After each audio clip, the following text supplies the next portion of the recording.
Boa tarde a todos, é um prazer estar aqui de novo com vocês. O meu nome é Marília, eu sou fonoaudióloga e hoje eu vou falar para vocês, vou abordar o tema acidente vascular encefálico e a abordagem fonoaudiológica.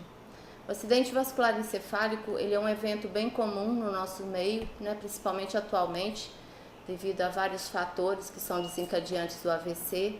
Mas o conceito de AVC e AVE, na verdade essas duas siglas para definir o mesmo episódio, antigamente era usado o termo AVE, AVC, que era acidente vascular cerebral, porque estavam considerando só os hemisférios cerebrais que poderiam ser acometidos pelo AVC.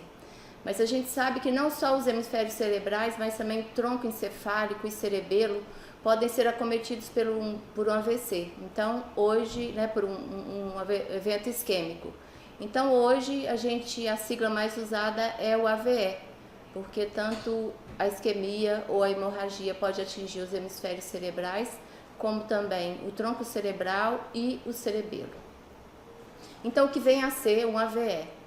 O acidente vascular encefálico ele pode ser definido como um déficit neurológico súbito causado por um problema dos vasos sanguíneos do sistema nervoso central. Então aqui embaixo a gente tem duas imagens do que seria o AVC, que hoje ele é classificado, a gente tem duas modalidades de AVC, o AVC isquêmico e o AVC hemorrágico. O AVC isquêmico seria aquele onde houvesse o suprimento ou a ausência de sangue em determinada área do cérebro. E o hemorrágico, quando rompe algum vaso dentro do cérebro e esse sangue extravasa para o tecido cerebral ou pelas meninges ou até pelo sistema ventricular. Então, o acúmulo de sangue dentro do cérebro é o acidente vascular hemorrágico. No Brasil, apesar do declínio nas taxas de mortalidade, porque os cuidados da medicina estão cada vez mais avançados, então a taxa de óbito tem reduzido. Mas mesmo assim o AVC ou AVE representa a primeira causa de morte e incapacidade no país, o que cria grande impacto econômico e social. E as próprias características da população de estar envelhecendo e o AVC ser mais frequente nas pessoas idosas, então a gente tem um número muito grande de pacientes com sequelas de AVC, que sobrevivem devido à tecnologia bem avançada da medicina e dos medicamentos. A prevenção ela deve ocorrer em todos os níveis de atenção, sendo a maior ênfase na atenção básica, alcançando principalmente aqueles que já tiveram o primeiro AVC e minimizando dessa forma riscos de recorrência e maiores comorbidades ao longo do prazo. Esse trecho sobre o AVC eu tirei do manual do Ministério da Saúde, que são os dois manuais de referência para eu comentar com vocês sobre a atuação da fonoaudiologia no AVC. Eu vou apresentar depois os dois manuais, um é para abordagem, o primeiro momento do AVC, o primeiro socorro, e o outro é para as reabilitações implementadas pelo Ministério da Saúde para a equipe multiprofissional assistir os pacientes com sequelas do AVC. Aqui então eu tenho os dois tipos de AVC, é uma imagem mostrando quando eu tenho o fluxo de sangue interrompido por um coágulo, por um trombo dentro de uma artéria cerebral, eu vou ter a ausência do fluxo sanguíneo em determinada área. Então, essa é a característica do AVC isquêmico. O AVC isquêmico ele comete mais ou menos 80% de todos os AVCs. 80% é isquêmico, o que é bom, porque o isquêmico ele é menos grave do que o hemorrágico. E o hemorrágico representa 20% dos demais AVCs. E o AVC hemorrágico é quando eu tenho o rompimento de uma artéria ou de um vaso dentro do cérebro e esse sangue extravasa para o tecido cerebral. O sangue ele tem um efeito muito nocivo e inflamatório no tecido cerebral. Então, por isso, pela gravidade dos casos dos AVCs ser maior nos pacientes com o AVC hemorrágico. As causas mais frequentes dos AVCs, todo mundo sabe, e é bom sempre a gente estar reforçando. A hipertensão, o primeiro fator responsável pelos eventos do AVC, e ele está ligado, mais ou menos 1/3 dos pacientes que têm um AVC, eles são hipertensos.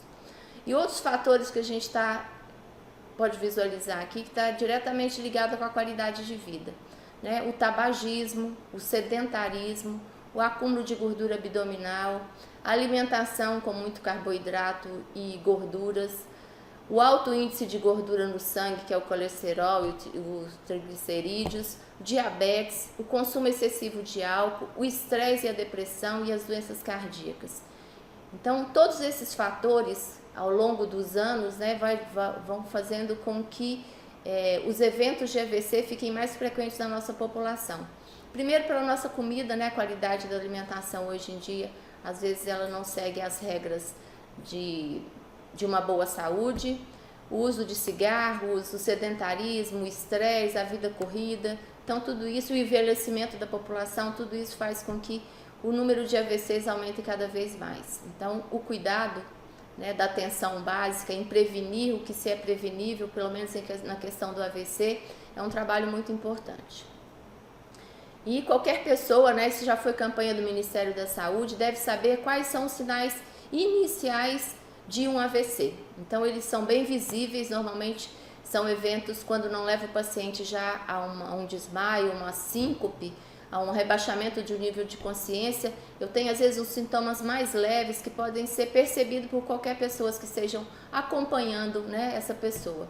Então, uma boca torta é um sinal de AVC, principalmente se ela vem acompanhada de dificuldade de fala, de expressão, de repetir palavras. A fraqueza em um dos membros superiores, principalmente braço, né? Se eu peço para a pessoa levantar o braço ou apertar a mão, ela tem dificuldade porque tem uma redução significativa da força.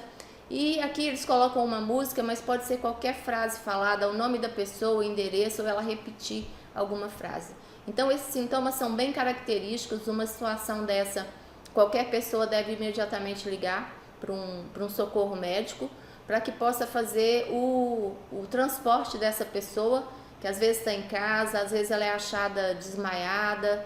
Então, assim, independente de fatores, né, acionar os responsáveis pelo atendimento da urgência, que provavelmente vão levar esses pacientes para um hospital.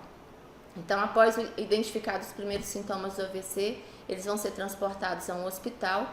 E para que se siga uma conduta normal por todos os profissionais que estão habilitados a receber esses pacientes dentro de um hospital, o Ministério da Saúde lançou esse manual, que é o Manual de Rotinas para Atenção do AVC. Ele foi lançado em 2013 e ele ainda serve, né, como norteador desses protocolos e dessas escalas para o atendimento do paciente com AVC. Então, qual que é o objetivo do manual, né, da criação desse manual pelo Ministério da Saúde? Apresentar protocolos, escalas e orientações aos profissionais de saúde no manejo clínico ao paciente acometido por AVC, permitindo assim o alcance da qualificação dos trabalhadores da atenção básica, o ambulatório, o SAMU, a sala de estabilização, a unidade de socorro e também a entrada no hospital. Então, esse manual eu recomendo, né, para todo mundo que trabalha na área da saúde, ter um pouco da noção dos primeiros cuidados e da atenção básica que deve ser dada aos pacientes com AVC. Então, dentro desse manual foi que eu tirei várias recomendações que eu vou passar aqui para vocês. E após a identificação dos sintomas do paciente com AVC, ele vai ser encaminhado para um hospital. E nesse hospital, segundo as recomendações também do manual do Ministério da Saúde, uma equipe multidisciplinar deve estar à espera desses pacientes. O primeiro contato normalmente é feito com o médico, né? Mas depois da estabilização do quadro, esses pacientes devem ser acompanhados por todos os profissionais que fazem parte da equipe multiprofissional. Dentre elas, né, o fonoaudiólogo, o fisioterapeuta, o odontólogo, o assistente social, o enfermeiro, psicologia, nutrição e o próprio médico. Dentro da unidade hospitalar, após a chegada desses pacientes com as suspeitas de AVC, vão ser realizados vários exames de imagem, exames de laboratório, ressonância, tomografia. E existe também, no caso dos pacientes que são acometidos por um AVC não muito grave, que não leva esse paciente, esse indivíduo ao coma, né, de imediato, ou que deixe ele ainda com algum nível de consciência, existe o acompanhamento à beira-leito de todos os profissionais, porque a gente precisa acompanhar qual vai ser a evolução do quadro antes de qualquer abordagem ou do diagnóstico final, se é um AVC isquêmico ou se é um AVC hemorrágico. Nessas situações, o manual também, né, passa várias escalas para a gente acompanhar, a possibilidade a escala de coma, a escala de resposta para dor, a escala de linguagem, se esse paciente consegue se comunicar, qual o déficit motor que ele tem, se é facial, se é corporal, se ele tem alguma dificuldade de memória, de fala, de leitura. Então, durante todo o tempo que esse paciente está internado, que ainda mantém um nível de consciência, é feito junto, né, à beira-leito, essas escalas que são recomendadas pelo Ministério da Saúde. Então, após o acompanhamento à beira-leito pelos profissionais do hospital, esse paciente vai ter definido o quadro dele. Ou ele vai aguardar a evolução do quadro, no quadro de um caso de AVC leve, às vezes até com um tratamento tromboembolítico. Então, esse paciente pode ficar acordado, né, sendo monitorado para ver a evolução. Existem os casos onde os pacientes já chegam extremamente graves e já tem o suporte, né, de vida dentro de um hospital. Então, ele é entubado, é colocado numa ventilação mecânica, tem o soro, né? Ele é monitorado o tempo todo. Para alimentação é passado uma sonda nasogástrica ou nasentérica, onde vai ser nutrido, passado medicamento e hidratação. E situações mais graves ainda, esses pacientes vão para a cirurgia, para fazer ou desobstrução de alguma artéria ou para fazer a retirada do sangue que acumulou dentro do cérebro, da calota craniana desse paciente. Então, as várias abordagens, né, elas são distintas de acordo com a gravidade que tem o AVC. Como a gente sabe que todas as nossas funções, né, as funções nobres, elas são todas comandadas por funções do cérebro. Então, dentro do cérebro, dependendo da área, eu tenho algumas áreas que são mais especializadas em determinadas funções, mas eu tenho também áreas que se interconectam, não necessariamente só para determinada função. Eu preciso de uma conexão cerebral completa para que a gente tenha funções mais cognitivas. Então, eu tenho o lobo frontal, que é responsável pelo movimento, pensamento, planejamento, raciocínio, memória e linguagem, principalmente a linguagem expressiva, a fala. No lobo parietal, eu tenho uma localização espacial, processamento sensorial do nosso corpo e compreender as relações espaço. No lobo occipital, eu tenho visão e o equilíbrio, né, bem próximo da região do cerebelo. O cerebelo é o equilíbrio, coordenação motor e o tônus muscular. O lobo temporal, linguagem, comportamento, memória, audição e habilidade para matemática. E o tronco cerebral, que são as funções básicas de sobrevivência: respiração, batimento cardíaco, pressão arterial, temperatura do corpo e a manutenção do ciclo sono e vigília. O que a gente tem normalmente é que os AVCs que acometem tronco cerebral são extremamente mais graves e o índice de mortalidade muito maior.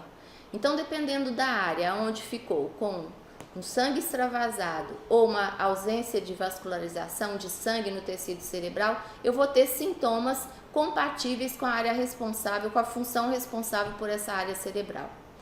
Então, normalmente, nos pacientes que sofrem um AVC, eu tenho sequelas compatíveis com a área lesionada. Então, eu posso ter problemas de movimento, que é muito comum a gente ver nos pacientes com AVC, uma paralisia facial, né, e uma paralisia corporal. Se eu tenho um AVC, a gente sabe que os hemisférios cerebrais comandam a parte motora contralateral. Então, se eu tenho um AVC no hemisfério esquerdo, eu vou ter uma plegia do hemicorpo direito. Então, eu tenho problemas motores, né? Tem a ver com coordenação e força dos movimentos. Eu posso ter alterações de comportamento e emoção.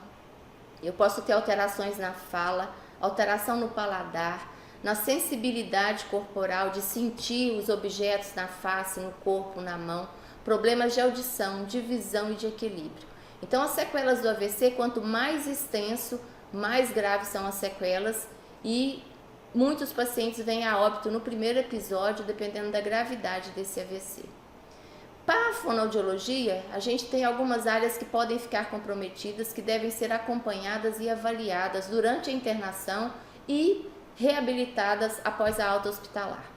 Então, quais são as alterações mais comuns no paciente que tem um AVC em relação à fonoaudiologia?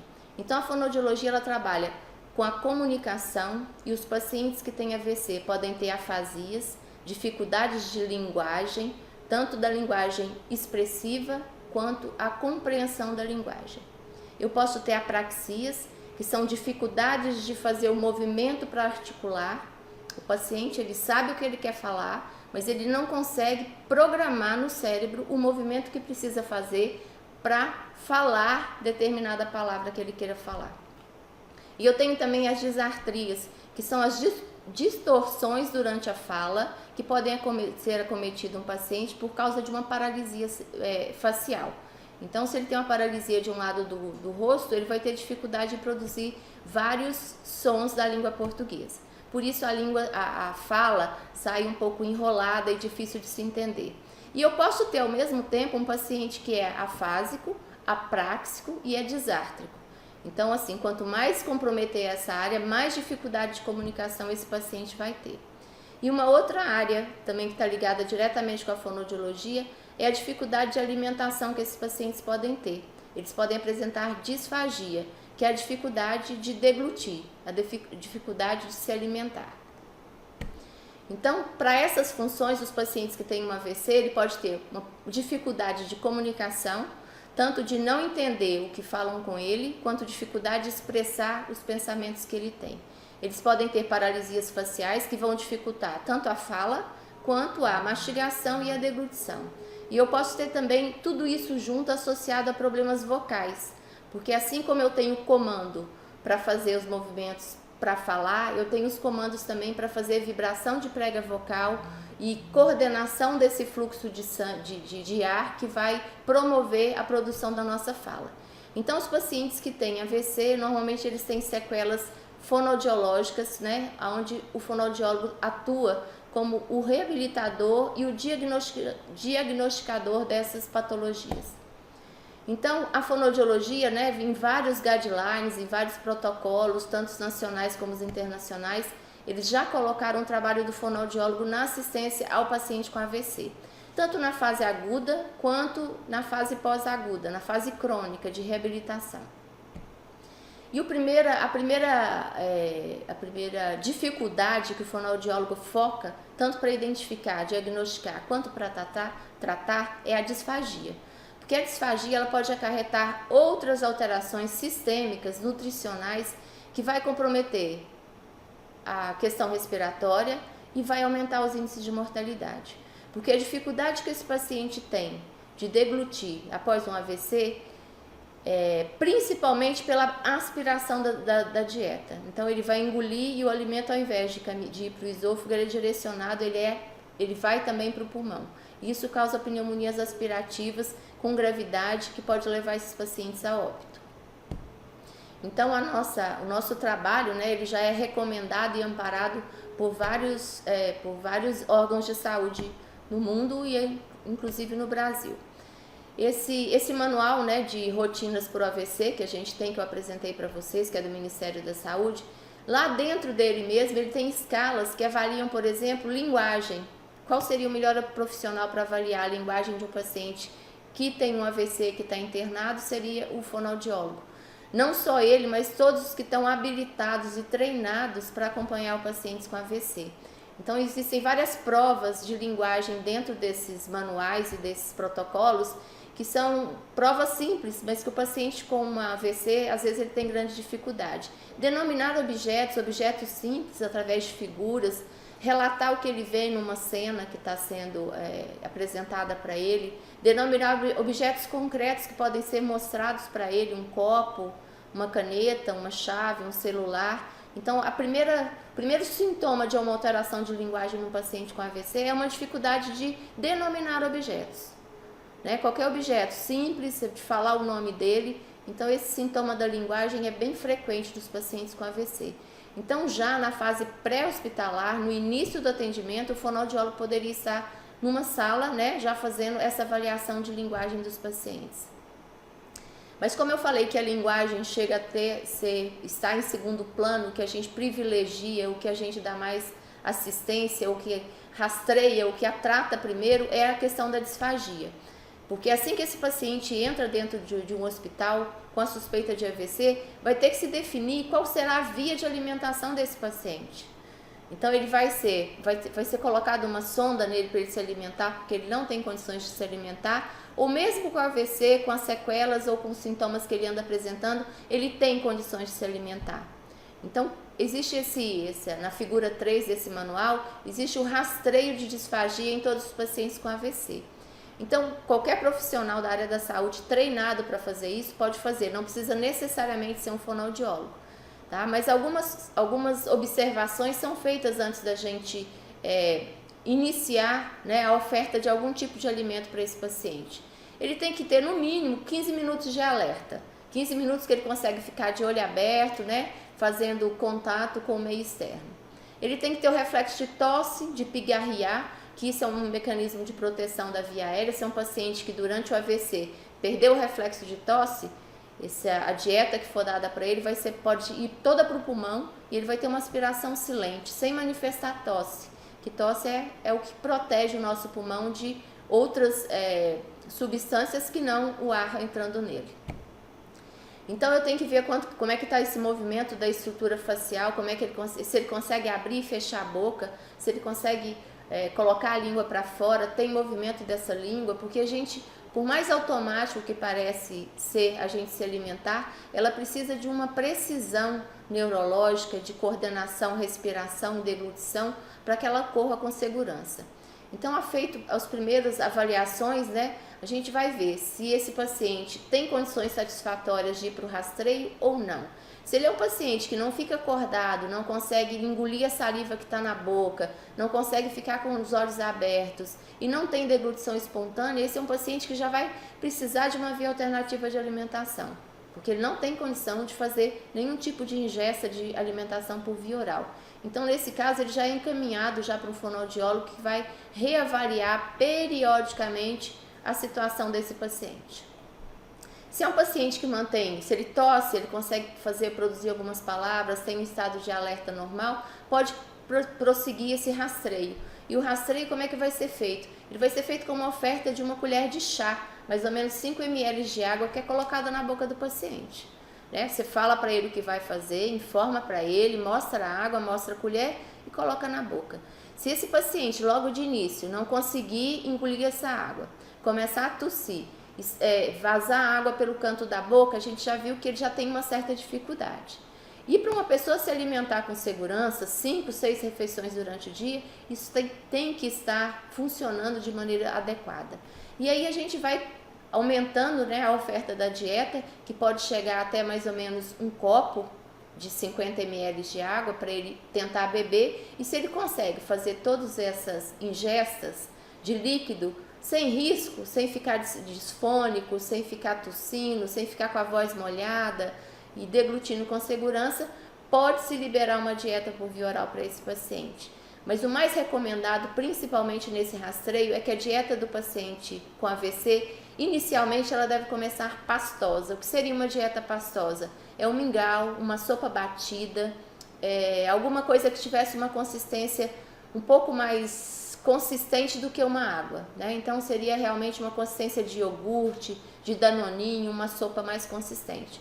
Por quê? Esse tipo de consistência mais pesada, mais sólida, é mais fácil para o paciente perceber dentro da boca, controlar esse movimento de deglutição e deglutir de maneira mais segura.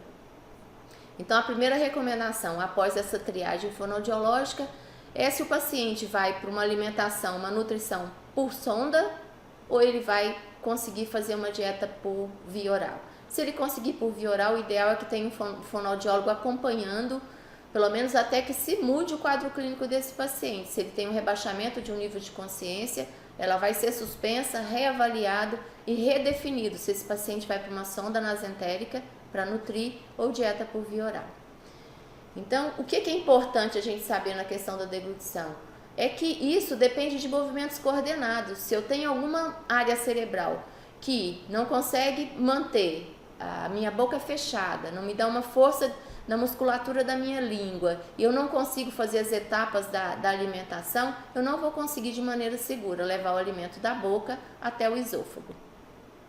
Didaticamente, a gente divide a deglutição, que é essas etapas da alimentação, em 3 fases bem simples, né? Eu tenho a fase oral, que é o paciente conseguir pegar o alimento na boca, mastigar ou coaptar ele em cima dessa língua, fazer a mastigação, juntar com a saliva e propulsionar ele para a região posterior da boca. Aí eu preciso ter uma elevação, a língua vai levar esse alimento para trás, o palato mole vai encostar na parede posterior da faringe, vai abrir esse caminho para esse bolo alimentar descer. E o que é mais importante, que as pregas vocais vão se fechar, a epiglote vai descer sobre essa prega vocal, vai proteger a via aérea e o esfíncter esofágico superior se abre e o alimento vai para o esôfago. Então essas seriam as etapas que eu precisaria ter coordenada, sincronizada com o comando cerebral para a gente se alimentar corretamente. E os pacientes com AVC normalmente não têm esse tipo de controle. Então a disfagia ela é extremamente grave no contexto hospitalar e fora do hospital também. Então, se o paciente não consegue se alimentar ou se alimenta broncoaspirando, quer dizer, indo dieta, líquido, algum tipo de alimento para dentro do pulmão, a situação pode se complicar. E eu gosto muito desse quadro, eu já passei ele para vocês em algumas situações, e o resumo de uma disfagia, que é uma dificuldade de alimentação, é desnutrição, de desidratação e também a pneumonia aspirativa. E isso vai desencadear uma cascata, né, de efeitos nocivos para um paciente. Um paciente que está desnutrido, ele tem baixo poder de cicatrização, ele fica imunossuprimido, ele tem, se a pele dele não está hidratada, não está nutrida, então ele tem grandes chances de ter ferida, e ferida é uma porta aberta para infecção. Ele vai ter uma perda da força muscular, deglutição é músculo da boca, da bochecha, da língua, tudo funcionando de maneira sincronizada. Então, se tudo isso está comprometido, ele vai ter uma capacidade respiratória prejudicada, a capacidade de deglutição prejudicada e o estado funcional desse paciente, até anteriormente rígido, né, um paciente que estava rígido e interna por causa de um AVC, dependendo do tempo de internação de pacientes, eu trabalho no hospital de urgência, a gente tem internação pós-AVC lá 4 meses, 5 meses, 6 meses, e às vezes mesmo após isso o paciente nem chega a ter alta, ele às vezes vai a óbito dentro do hospital ainda. E tem pacientes que ficam 1 semana, 15 dias, 1 mês e vai para casa. Então, dependendo do grau da disfagia, isso vai comprometer ainda mais a situação de saúde do paciente. Então, para qualquer profissional da área da saúde, né, que tenha um paciente que tem uma suspeita de AVC ou que está em casa tratando de uma sequela de AVC, quais são os sinais e sintomas característicos de uma disfagia? Tosse, engasgo, falta de ar, pneumonias de repetição, refluxo gastroesofágico, febre sem causa aparente, recusa alimentar, reclamação do paciente que tem a sensação de que o alimento está parado na boca, fica sonolento durante as refeições, reduz o apetite, né? E a qualidade vocal dele pode ficar molhada. Então é um paciente que começa a comer, beber água e parece que a voz dele está ficando suja do alimento ou está ficando molhada da água. Então esses são sinais bem característicos de uma disfagia, ele pode ser identificado por qualquer profissional da área da saúde, né? Sabendo-se o que a gente está vendo, a gente pode prevenir uma coisa pior. Então, o paciente que teve um episódio de pneumonia, às vezes em casa, tem uma dificuldade para se alimentar, demora mais que meia hora para comer, tosse durante as refeições. Então, essa primeira pneumonia já pode ser um sinal de uma pneumonia broncoaspirativa, causada por aspiração de conteúdo alimentar ou de saliva para dentro do pulmão. Então, quais são os objetivos do fonoaudiólogo, né, amparado por todos esses guidelines e protocolos? Então, a gente avalia as alterações cognitivas de linguagem, de fala e de deglutição. São essas as habilidades que o fonoaudiólogo tem competência para diagnosticar e tratar. E nessa situação a gente tem terapias, né, para todas essas dificuldades, tanto para a linguagem quanto para a fala, para a deglutição. Elas não são generalizáveis, depende do paciente, para pacientes que estão comatosos, que o fonoaudiólogo está trabalhando para reabilitar. As terapias são indiretas, a gente ainda não oferece alimento, e elas são passivas, porque o paciente não contribui, é o fonoaudiólogo que faz as manipulações intraoral, extraoral, pontos motores, é que faz estimulação gustativa, com vários sabores, com temperaturas diferentes, para a gente tentar manter de novo ou reconectar essa estrutura oral, né, com as conexões cerebrais que ainda ficaram preservadas e que ainda podem ser reabilitadas durante esse processo. Então a gente tenta melhorar as condições de força, mobilidade e sensibilidade oral do paciente, e no caso das dificuldades que são evidentes às vezes para líquido ou para alimentos que precisam ser mastigados, a gente faz as orientações de consistência.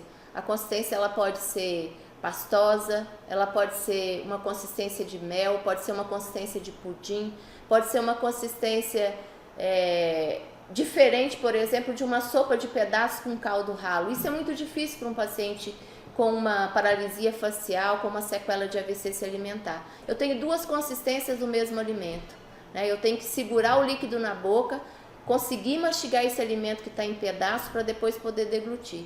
Então a sugestão da consistência mais fácil, mais segura para o paciente, normalmente ela é feita pelo fonoaudiólogo.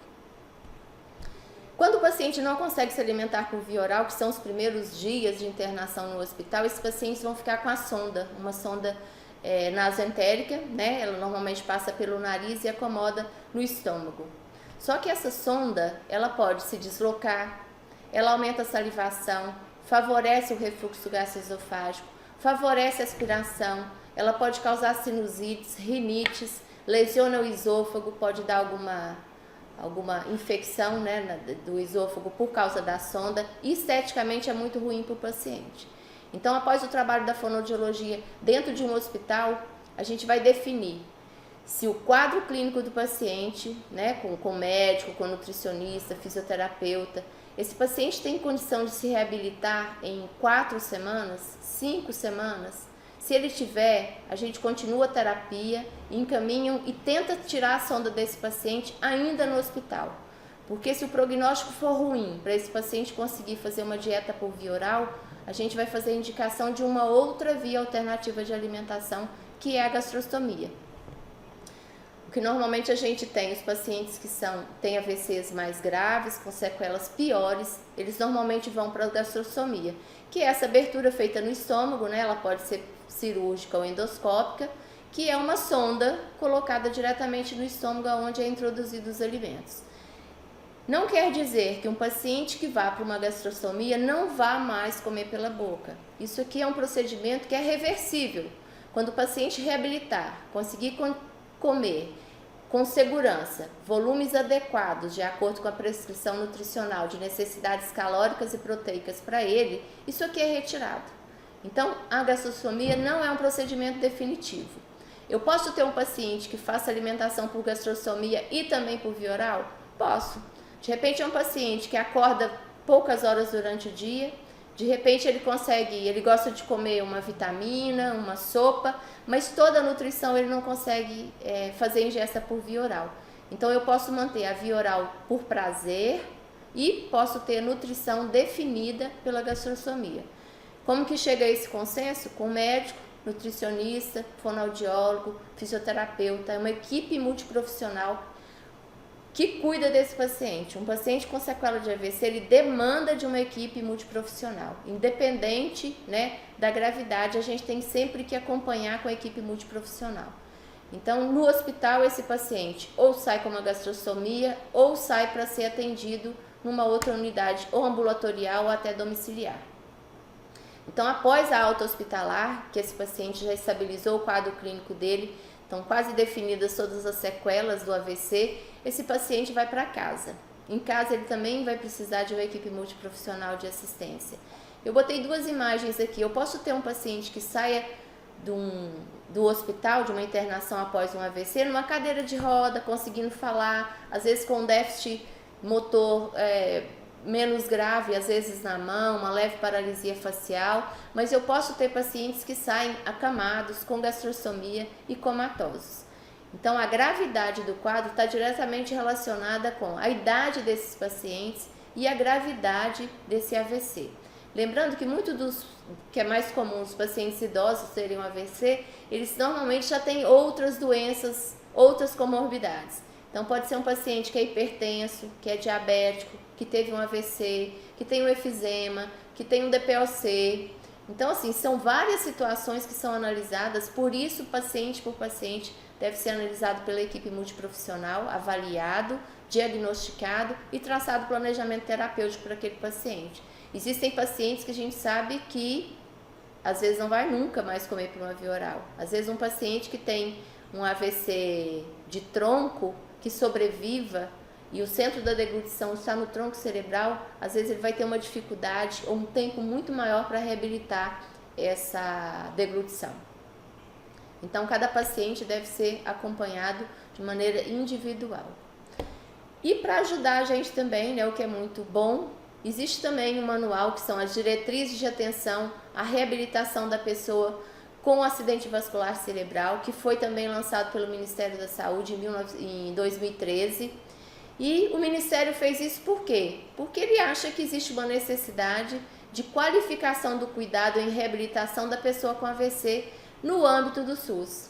Então, grupos multiprofissionais, tanto de atenção básica quanto de reabilitação, né, desses pacientes em ambulatórios ou centros de referência de reabilitação, eles precisam entender o que hoje a literatura fala sobre as características e como reabilitar os pacientes com AVC.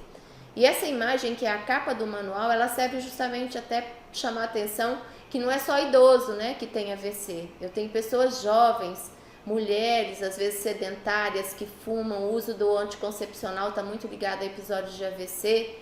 E particularmente é uma visão minha, dentro do hospital que eu trabalho, eu tenho visto muito pacientes jovens, 35 anos, 40 anos com AVC. Então eu acho que essa vida louca é que está levando as pessoas a terem mais episódios de AVC.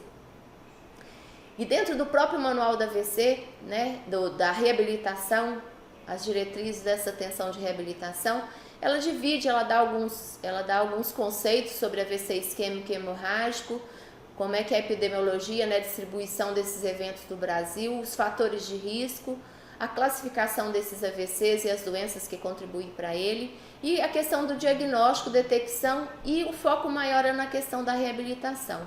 E existem alguns momentos que são bem específicos do trabalho do fonoaudiólogo para reabilitar esse paciente pós-alta hospitalar, em centros de reabilitação, ambulatórios ou mesmo assistência domiciliar, que é a questão do déficit sensório-motor, principalmente da disfagia, a questão da comunicação e déficits cognitivos, de memória ou outras dificuldades que comprometam a habilidade de comunicação desse paciente. Então, também, né, o fonoaudiólogo está inserido nessas situações, porque eu posso ter paralisias faciais, dificuldades de fala, dificuldades motoras, e a gente tem que ver esse indivíduo como um todo. Como que uma pessoa que era destra vai poder se alimentar sozinha agora com a mão direita, se agora ela está plégica desse lado? Então eu preciso de um terapeuta ocupacional, de um fisioterapeuta que vai sentar, posicionar esse paciente que às vezes está com uma hemiplegia grave, para a gente poder trabalhar a questão da alimentação e da comunicação. Então, por isso a importância grande dessa equipe multiprofissional na reabilitação dos pacientes com sequelas de AVC. Dentro do manual eu fiz alguns recortes, não dá para a gente ver o livro inteiro aqui, ele é bem grande, mas isso aqui serve inclusive para outros profissionais da área da saúde que não fonoaudiólogos, que trabalham com pacientes em casa com sequelas de AVC. Mês passado eu tive uma teleconsultoria sobre um paciente que tinha um AVC, sequelada de um AVC, que tinha um Alzheimer, né, e o profissional queria saber o que fazer. Fica difícil da gente como profissional dar as recomendações, mas o que eu indiquei é esse manual que ele tem algumas recomendações que podem ser feitas por outros profissionais de acordo com o que está indicado aqui, que é uma indicação que seria a minha, né? Só que eu não faço esse atendimento individualizado. Eu preciso conhecer a situação social desse paciente para poder fazer as orientações. Mas por aqui dá para a gente ter uma ideia. Por exemplo, O quadro 1, condições da deglutição do paciente pós-AVC e a conduta sugerida aos profissionais na atenção hospitalar e ambulatorial. Então, quais são essas alterações? Se eu tenho alteração no nível de consciência, eu não vou conseguir que esse paciente faça as terapias que eu quero com ele. Então, nesses casos que são mais graves, por exemplo, rebaixamento do nível de consciência e de atenção, introduzir uma via alternativa de alimentação, que é a sonda nasentérica. Por um determinado período, passou a situação crítica. Se não tiver condição de reabilitar por via oral, a indicação de uma via alternativa mais permanente, que seria a gastrostomia. Na presença de distúrbio leve de atenção e de cooperação, pode-se adequar o ambiente para a alimentação, reduzindo o máximo outros estímulos, durante a refeição, reduzir quantidade de comida, fracionar essa alimentação, adequar consistência. Isso é uma coisa que qualquer profissional que vê isso acontecendo pode indicar para um paciente com uma disfagia ou com uma dificuldade para se alimentar. Adequar consistência, volume. Ao invés de fazer uma refeição, café da manhã e o almoço, faça 2, 3 refeições até o horário do almoço. Um café da manhã, uma colação lá pelas 9 horas, lá pelas 11 horas um almoço. Se ele não conseguir comer uma quantidade suficiente, ele pode ser fracionado ainda num outro momento, 2 horas da tarde, uma outra refeição. Então essas são recomendações que estão nesse manual do Ministério da Saúde, que pode ser acessível para qualquer profissional. Outras alterações, por exemplo, se o paciente tem uma paralisia facial e tem uma dificuldade de preparar o bolo dentro da boca, como é que a gente vai tentar fazer isso? Por exemplo, usar os alimentos que têm uma consistência mais homogênea, onde ele não precisa fazer movimento de mastigação. E existem também estratégias que são bem específicas do fonoaudiólogo. Por exemplo, manobras do queixo para baixo, a gente tem que ver por que ele faz isso e qual o efeito desse queixo para baixo. Isso quem sabe é o fonoaudiólogo. Mas outras recomendações podem ser feitas por outros profissionais da área da saúde. Eu coloquei essa imagem aqui só para vocês terem uma ideia sobre essas recomendações que estão disponíveis na internet. É só entrar com o título do livro e a gente consegue esse acesso. Enfim, o fonoaudiólogo quer o quê? Ele quer que esse paciente consiga se alimentar de forma segura e prazerosa pela boca de novo. Então, isso aqui são alimentos em consistências diferentes. Eu posso usar para um paciente se alimentar a colher. Às vezes ele tem dificuldade com a colher, eu posso ofertar o alimento na seringa, ou ao contrário, um paciente que tenha preferência por o alimento colocado na seringa. Esse paciente com sequela, ele dá conta de tomar no canudo, eu posso usar o canudo, que é um bom recurso para alimentação. Se o paciente, eu posso usar esse recurso aqui, de cortar o copo, para que esse paciente não precise virar a cabeça para trás para se alimentar, para sorver o líquido que está no copo. Só de virar o copo, como ele não tem essa parte de cima, o paciente consegue deglutir líquido com segurança, sem virar a cabeça para trás. E quando eu viro a cabeça para trás, é como se eu abrisse a via aérea. Fica muito mais fácil do paciente engasgar e tossir com a água se for num copo normal. Então o fonoaudiólogo vai ver consistência de alimento, o tecido a ser utilizado, volumes de dieta. E tem um teste que a gente faz no caso dos pacientes que estão com traqueostomia, ou no ambiente hospitalar ou em casa. Isso aqui a gente vê uma língua, o que a gente vê também muito nos pacientes, a higiene oral bastante precária, tanto em domicílio, quanto na reabilitação em casa. Então, isso aqui é uma língua que ela estava saborrosa e a gente ofereceu para esse paciente um líquido, um pastoso, tingido de anilina azul, anilina comestível, dessas que faz pipoca, algodão doce. A gente tinge de azul, porque azul é um tipo de secreção que a gente não tem no corpo. Então, se às vezes eu desse alguma coisa rosa, um iogurte de morango, se saísse por aqui, eu poderia achar que era uma secreção sanguinolenta, que era secreção pulmonar com sangue. Então a gente colore de azul porque se o paciente broncoaspirar, quer dizer, se o que eu coloquei na boca do paciente não for para o estômago, ele vai para o pulmão. E se ele for para o pulmão, ele vai tossir, vai sair aqui. Então essa é um exame de diagnóstico que a gente tem, que chama o Blue Dye Test, que é o teste da dieta corada de azul, de corante azul. porque isso aqui identifica que o paciente está broncoaspirando. Então, ele não pode se alimentar pela boca. Existem terapias que antecedem melhorar a elevação da laringe, melhorar a força do lábio, da língua, para poder deglutir esse alimento. Então, o fonoaudiólogo pode trabalhar com todos esses recursos. Por isso que o nosso trabalho, junto com o trabalho do nutricionista nesse momento, ele é essencial para manter esse paciente hidratado e nutrido. No caso das paralisias faciais, o fonoaudiólogo pode fazer manobras, para estimulação dessa musculatura da paralisia facial, porque ela prejudica mastigação, deglutição e fala.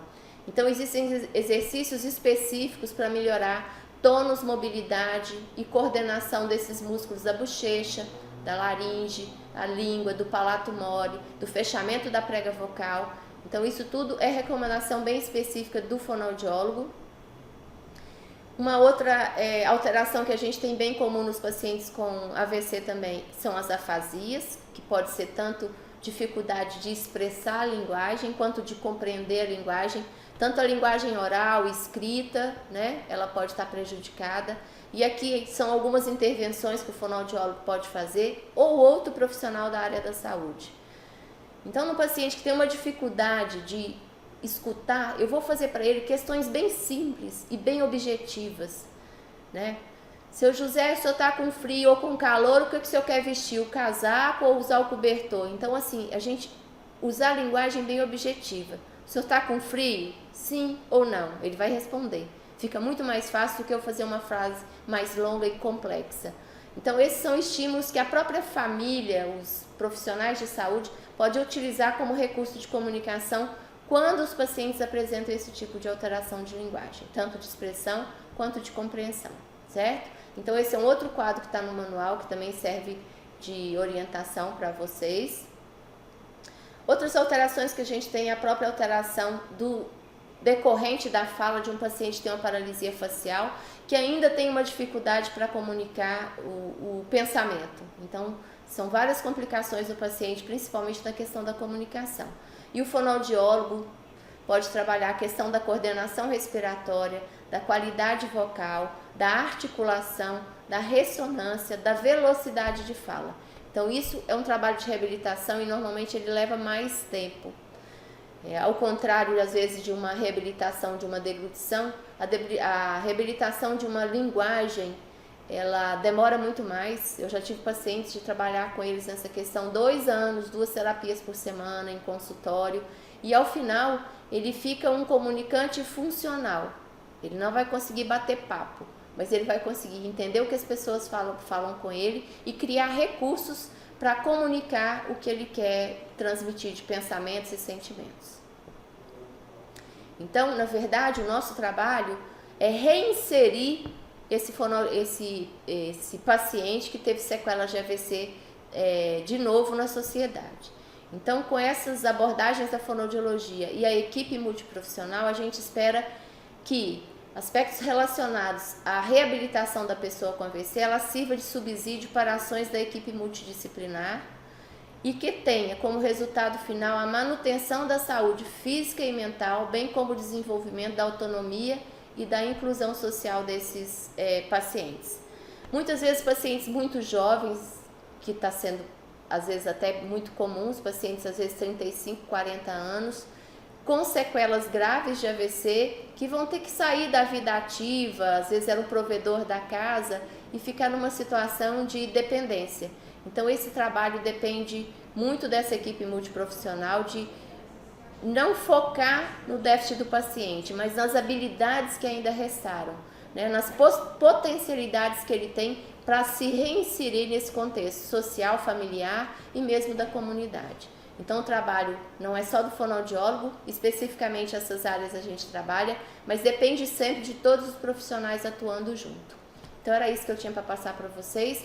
Ficou mais sendo realmente a recomendação desses manuais do Ministério da Saúde, que podem contribuir muito para a assistência de vocês que estão lá na ponta, na atenção básica, Às vezes para diagnosticar rapidamente um AVC ou para auxiliar familiares e outros profissionais na reabilitação e no cuidado pós-AVC. Era só isso, muito obrigada.